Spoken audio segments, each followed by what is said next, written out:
Hello everyone. Welcome to today's webinar, Healthy Corner Stores 101, What Works.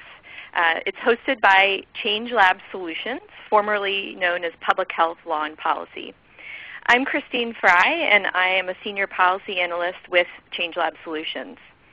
We are a national nonprofit located in Oakland, California, and we create innovative law and policy solutions that transform neighborhoods, cities, and states. Our staff work with hundreds of healthy corner store advocates across the country to increase access to and promotion of healthy choices and decrease the availability of unhealthy products like junk food, tobacco, and alcohol. The goal of today's webinar is to provide a very brief introduction to the healthy corner store movement that we've seen through our work, and we're going to feature some work of the Food Trust in Philadelphia to see what's worked there. But before we get to that, I'd like to just provide a very brief tech support notes. If you have any trouble with the webinar technology or audio or anything like that, here's the contact information, and there is also someone available via the chat box who can help you if you have any trouble. So here's the plan for our very short webinar. First, we will do an overview of the Healthy Corner Store movement, and that will be provided by Hannah Burton-Laurison. She is a senior planner here at ChangeLab Solutions who leads capacity building and advocacy efforts to create healthier communities nationwide. She's also a co-convener of the National Healthy Corner Store Network. And so in this part, she's going to review the evidence base for healthy changes in a small store environment. Then we will talk about solutions. So what changes are actually being made in stores? And for that we have Brianna Sandoval of the Food Trust. She is a project coordinator there, and the Food Trust is a nonprofit organization dedicated to increasing the availability of healthy foods in corner stores and to educate young people about healthy snacking through nutrition education in schools. The Food Trust has also partnered with the Philadelphia Department of Public Health in their Get Healthy Philly campaign. As part of the campaign, the Food Trust will expand the Philadelphia Healthy Corner Store Network to 1,000 stores throughout the city. Brianna will share some of the lessons learned from her work in Philadelphia. Now after these two presentations, we will have some time for questions. And so we're going to take questions in the chat box, which you should see on the left-hand side of your screen. You should feel free to type in questions as they come to you throughout all of the presentations, and then I'll facilitate reading them out and distributing to the two speakers. So to make sure that you know how to use the chat box, and so there's no excuse for you not to ask a question during today's webinar, we're going to warm up the chat box. So if you're fans of ChangeLab Solutions webinars, you'll know how this works. What we'll do is I'm going to ask a question and then type your response into the chat box. So the question for today's webinar is, if you went to a healthy corner store in your neighborhood, or if you go to one often, what would you want to purchase? What kinds of foods would you like to see in an ideal world? So type that in. Let's see some answers. Fresh salsa, fruit. Lots of fruit. All right. There's actually a healthy corner store in my neighborhood, and they sell all sorts of Middle Eastern food, which is really tasty. Local food. Awesome. So it looks like you guys know how to use the chat box, so definitely type in questions, and we'll get to those at the end of the webinar. So now I will hand off the reins to Hannah, who will kick us off with the overview. Great. Thank you, Christine. This is Hannah Burton-Laurison with ChangeLab Solutions, and I wanted to provide an overview of the Healthy Corner Store movement and share some of the evidence base for this work. So at this time, there are hundreds of advocates working around the country to experiment with a variety of approaches to improving the store environment. And I think that some of the really earliest efforts to work with small store owners came really out of the tobacco control movement in the 90s, as advocates were looking for positive alternatives for tobacco retailers. But since the early 2000s, the increased attention on the challenges of childhood obesity has brought nutrition advocates into the movement. And really beginning in the early 2000s, we began to see both urban and rural communities initiate pilot programs to improve the selection of healthy products in small stores. And the number of such projects has really grown substantially. The Healthy Corner Stores Network was launched in 2004 by the Food Trust with just 35 members. Now there are hundreds and hundreds of projects in all parts of the country, many of which are being funded through the Centers for Disease Control. But I think it's interesting to note that the idea of talking about health in the context of a corner store is a relatively new phenomenon, in part because corner stores, as we think of them today, are also actually a relatively new phenomenon. Once upon a time, grocery stores were small, and in fact, many of the stores that we would today define as corner stores once operated with a full selection of healthy foods. And in fact, food retail was conducted on foot. It was really based in neighborhoods. There's been a real cultural shift that has happened probably during my lifetime towards driving for groceries, driving to supermarkets, often in suburban locations. And there's been a transformation of these shelves, what was left behind in these neighborhoods. As stores got bigger, there's been a real shift in the selection. Typically, corner stores have a very limited selection of foods, and the foods tend to be highly processed, tend to focus on tobacco and alcohol in order to really remain competitive with these larger food retail formats that can offer a broader selection at a much more favorable price. So what does this all have to do with health? I'd like to just give you a brief overview of the evidence base as it stands today for the relationships between corner stores and health, since this connection is really a primary motivator for many of the advocates in the Healthy Corner Store movement. But I want to acknowledge up front that this evidence base is still growing. Although there are many, many projects happening around the country, the research is really still evolving, so it's an incomplete picture. But let me share what it is that we do know. First of all, it's clear from the evidence base across the country that low-income neighborhoods have more small food retailers than high-income neighborhoods. And these stores tend to sell little fresh produce, few whole grains or low-fat dairy products, and really focus instead on highly processed foods that are high in fat, sugar, and salt. And these small stores tend to charge higher prices than grocery stores. Another interesting attribute of small stores is that they are often congregated near schools, and that children are one of their primary customer bases. And in fact, some research that was done with Brianna's project at the Food Trust in Philadelphia, young people reported as frequently as daily or more than daily stops at corner stores near schools, purchasing hundreds of mostly empty calories.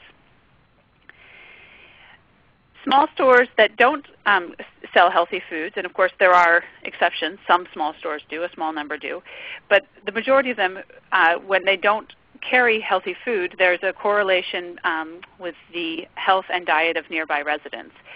In fact, having a high number of convenience stores per capita is associated with higher rates of mortality, higher rates of diabetes, and higher rates of obesity. And conversely, living near a store with healthy food is shown to improve diets. There's a relationship between the amount of shelf space dedicated to fruits and vegetables in a neighborhood food store and greater consumption of fruits and vegetables among residents nearby. So that all of those evidence pieces together have really motivated a lot of the Healthy Corner Store projects around the country. And I'm going to turn now to Brianna Sandoval from the Food Trust to give us an overview of the kinds of changes that are being made around the country, and to go into some more detail specifically about the really amazing work that she and the Food Trust have been involved with in Philadelphia.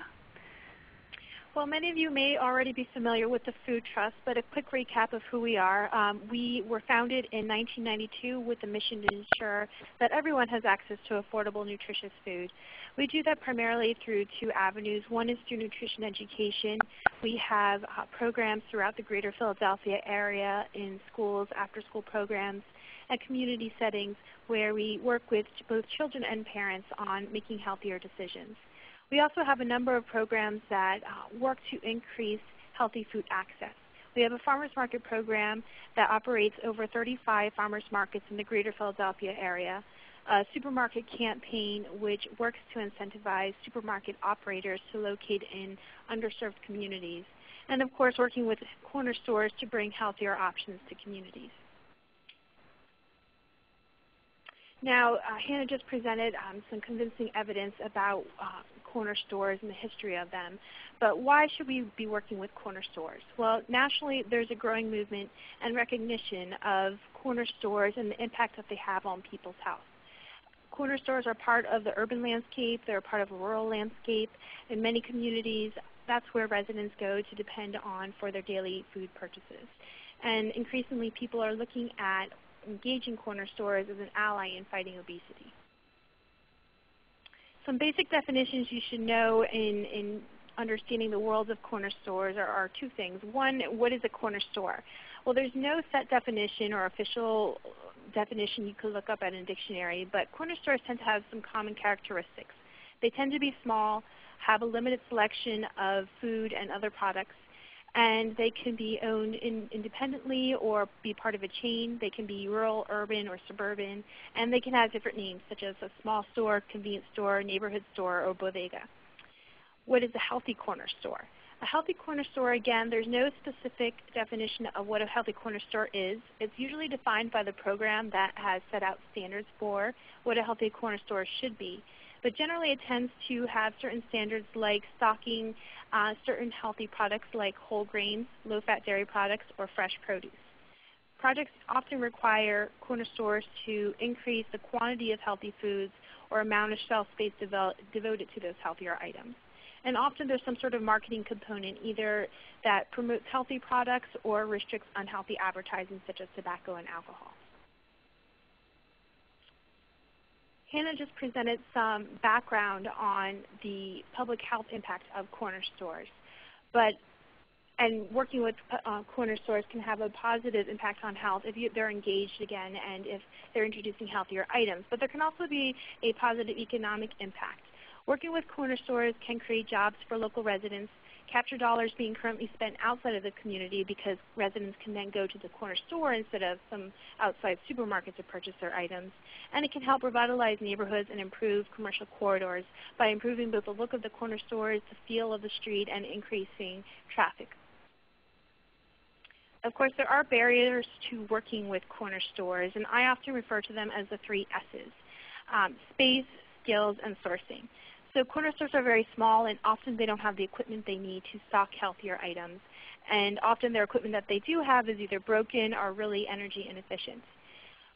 Selling healthy perishable items can also be challenging for owners as it requires a certain set of skills and management. Handling, pricing, and storing produce and other healthy products can be challenging for owners. And sourcing those products, so finding those products at a wholesaler or finding a distributor to provide those products. Also purchasing power. Corner stores don't often purchase in high volumes, which means they often have to pay higher prices for those items. There are a number of strategies that have been developed to address these issues by organizations across the country. I'm going to cover a few of those, including corner store conversions, distribution networks, social marketing, and community education. Actually, on community education, I'm not going to go into that one, but I did want to point out that it is important to look beyond the corner store environment to the greater, wider community and look at how you can engage them and provide them with information about healthy decision making and healthy options available in corner stores. And I'm going to illustrate these examples through the Food Trust Healthy Corner Store Initiative and some examples from our programming. In Philadelphia, we partnered with the Philadelphia Department of Public Health and their Get Healthy Philly initiative to develop a model of working with corner stores to engage them in making gradual changes from very basic to more advanced, where we're working with them to expand their inventory of healthy products and increase their skill set to profitably do this. In our network, we have over 600 corner stores participating, of which about 140 have received what we call customized mini conversions, and I'll describe those a little bit more in just a moment. First, I want to just point out that social marketing is a common strategy used in many different types of corner store programs. And generally, they are used in conjunction with other strategies such as conversions. But the idea is to provide marketing throughout stores, to provide information to customers and helping them make healthier decisions and see the healthier product offerings. In Philadelphia, we use a traffic light concept, and you can see in these pictures examples of green products being categories by category. For example, the dairy category, non-fat items are considered a green item or a go item, whereas high-fat items like butter are considered sort of a stop and think item. We also have recipe cards for customers to take in corner stores that provide healthy ideas for about $5 or less and can feed a family of 4, along with other sorts of information that customers can take home with them. Another strategy often used is working on distribution systems, working with store owners and suppliers and distributors to connect stores to sources that are affordable for them for healthy products. And this picture is one example of one that we created here in Philadelphia, where one of our store owners decided that he was going to purchase large quantities of fresh produce, chop it up and prepare fruit salads, and then distribute it to his friends who also happen to own corner stores, about 29 of them. And as part of that, the Pennsylvania Fresh Food Financing Initiative supported funded the cost of the refrigerated barrels that you can see in this picture called Snack and Fresh, and provided funding for store owners, the 29 stores, to get these barrels, along with some marketing materials. Another strategy, and the main one I'm going to focus on here, are conversions. Conversions usually consist of some sort of equipment, changes to layout, and possibly renovations to a store. This example here is from Philadelphia of a major conversion, Juan Romano's in Philadelphia. You can see here a picture of the before and after. This project was funded by the Pennsylvania Fresh Food Financing Initiative as part of their Green Supermarket Initiative, which integrated sustainable design and development practices to grocery store development. The store got a complete gut job and was completely renovated with new windows, new lighting, refrigeration, and completely renovated interior. And as a result of this conversion, the store increased their fruit and vegetable offerings from 5 to 50 different types, increased their sales overall by 30%, and decreased their energy costs by 40%, even though they got a lot more new refrigeration. And you can see just from the exterior how it not only improves the look of the store, but the feel of the street. So that really, again, is an example of how it can improve the overall community. Looking inside the store, you can see how the store really highlighted and focused on the fresh produce, opened up and really reduced the clutter, and this helped improve the perception of the corner store, not only in increasing healthier products in the store, but the perception for customers to come in and feel invited and engaged, and that this would be a place you would want to buy fresh produce. We also, as I mentioned, do a lot of smaller scale conversions. The example I just showed you before costs about $200,000 total in grants and loans and capital. But we also do smaller conversions, the customized mini conversions with corner stores that cost about $1,000 to $5,000 per store, where we're just purchasing maybe one shelf, one small refrigeration unit, some baskets, and other display items at produce scale for the stores. This picture is an example of one of those stores, Christian Food Market in South Philadelphia. It's located in a community hub, and a lot of residents depended on the store to purchase their healthy items, but they didn't really have many. So when we went in there, we were able to get them to increase their offerings from, I believe it was about 5 fruits and vegetables to 20. And they increased their healthy product sales from $300 a week to $1,200 a week, which is a huge impact on a store that has much lower revenues compared to, obviously, a supermarket. $1,200 is a lot. And they also added a new employee to both purchase and handle the produce and make fruit salads with right produce items. And sort of looking at these examples, there's some key takeaway items that I want to point out in doing this sort of work. One is that you would want to make systematic changes that fit into the existing economy of corner stores. So you really want it to be a good business model and make it easy for store owners to do. You also want to take an approach that not only looks at the public health aspect, but again the economic development aspect, and making sure that it's going to be profitable for store owners. It's going to make good business sense. In approaching this work, you also want to create partnerships with government, nonprofits, and industry. You might be a CDFI who might be able to finance these sorts of projects, and you might want to partner up with an organization like the Food Trust, for example, that could handle the one-on-one work that's involved with training store owners and getting them able to handle these sorts of healthy inventory. And then you might also want to partner up with an organization that provides community education, so you're addressing that component of the project. And you also just want to leverage resources with the organizations that you're partnering with in order to make sure that you're having a more comprehensive effort that really addresses not only corner stores as one of the strategies, but other strategies in improving the health of the community.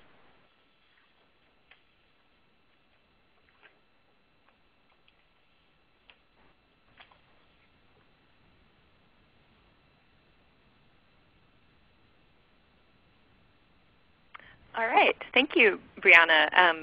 And here's Brianna's contact information for if you have further questions after the webinar. But right now, we have plenty of time for more questions from the audience. And so be sure to be typing those into the chat box on the left-hand side of your screen. There was one question about recording of this webinar, and it is being recorded, so you'll be able to find this on our website afterwards and to share it with partners or colleagues who maybe need a quick overview of healthy corner stores. So to get things started, Brianna, we have a question here for you about thinking about what kinds of store owners are a good fit for these conversions. So can you talk a little bit more about criteria for that and how you got their buy-in in terms of shifting their business model from kind of what they do day to day to offering more healthy products? Sure. Well, sort of taking that second item first, we engaged many stores, over 600 throughout the city. And what we were doing is moving from levels of very basic change, where we were asking them to just introduce 4 new healthy products and our marketing campaign. And that gave them time to sort of learn about our program, build a relationship with us, and test out healthy products in their stores with very minimal risk. And then slowly we worked up to higher levels where stores were demonstrating their level of commitment to the program, learning about their ability to sell healthy products, and also receiving training and assistance from us and sort of developing ideas and solutions for what would work best for their store. And when we were identifying these stores to receive these customized mini conversions, we were looking for a number of things. One, again, was store commitment. They had to show or demonstrate that they were willing to introduce new healthy products, which that basic level allowed them to do. And then we're also looking for the store overall to be well taken care of. With the limited resources that they may have, are they keeping it clean and well kept?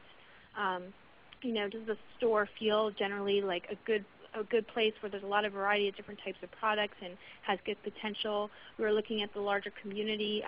Does the store have a lot of foot traffic? Are there transportation areas nearby? Are there schools or other community settings nearby? And then working with the owner to develop a plan or a business plan for making changes in their store. And Another question sort of on the flip side of that is about the community and the people who are customers, regular customers of the store. Can you talk a little bit about community engagement and how you got the residents and customers to support the new products that the stores were offering? Sure. Well, the interesting thing is when we started this, you weren't sure how both store owners and the community would respond, but we found that when healthy products were introduced, the community right away noticed these new healthier offerings and started purchasing them. Residents go to the corner stores daily, so when something changes in their store, they notice it, especially when you have this big, bright refrigerator full of healthy produce, right at the entrance with bright signage.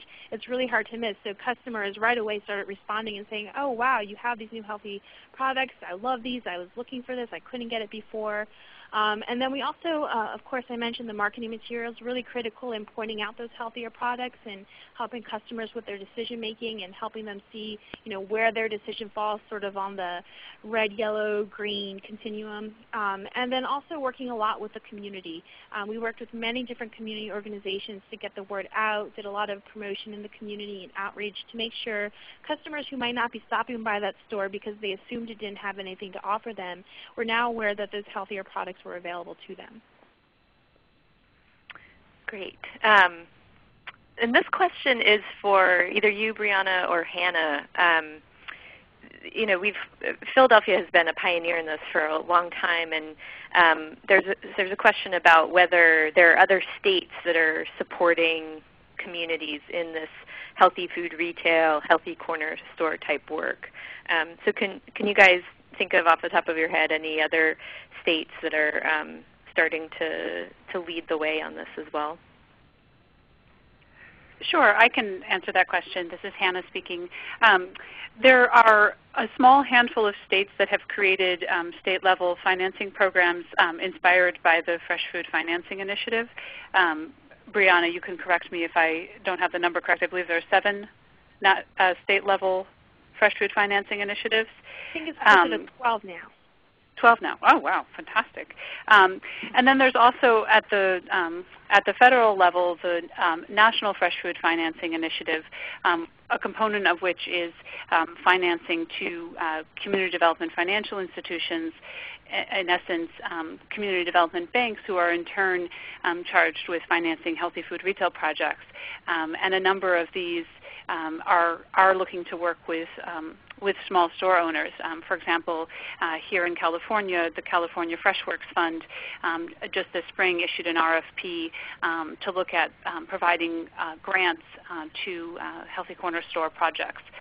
And then there are a couple of other states that are looking at different sorts of approaches. In Oklahoma, 2 years ago, the state created a loan program specifically to support healthy corner stores. They've had some challenges with implementing the program, but it is on the books in Oklahoma there. And then there are states that are looking at state-level healthy store certification programs. For example, North Carolina has been looking at this, essentially creating some kind of a recognition program for small stores that are making positive contributions to their state. And there are several of those examples at the local level, and in fact, ChangeLab Solutions will be releasing later this fall a model healthy store certification program inspired in large part by city-level initiatives such as the work that Brianna described. So that's kind of an overview of the state-level healthy corner store initiatives. And with that, there was a question earlier about the composition of the Healthy Corner Store Network. So Hannah, I know you were planning to talk a little bit about that. Do you want to wrap up with that? Sure. I mentioned at the beginning of the presentation the National Healthy Corner Stores Network, which is co-convened by ChangeLab Solutions and the Food Trust with 2 other partners, the Community Food Security Coalition and URBANE Development.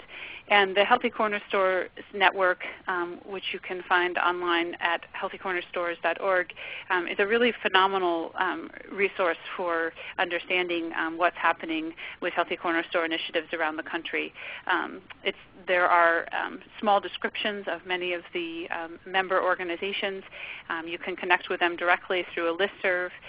We offer webinars and technical assistance and a variety of networking events. So if you're interested in learning more or have a specific question, that's a really great place to go for more information. I also wanted to just briefly highlight one of our new resources on funding these sorts of projects, something that I think is sort of underlying all of this work. Since it is still experimental, a lot of these projects are being supported through a variety of local to federal public funding sources.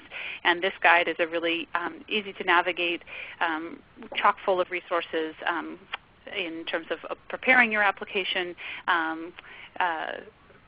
resource for you available on our website, which is ChangeLabSolutions.org. And then I just wanted to conclude with a disclaimer that the information presented today does not constitute legal advice. And finally, and more importantly, with a really big thank you to Brianna and Christine for being on the webinar today, and thanks to you all for participating.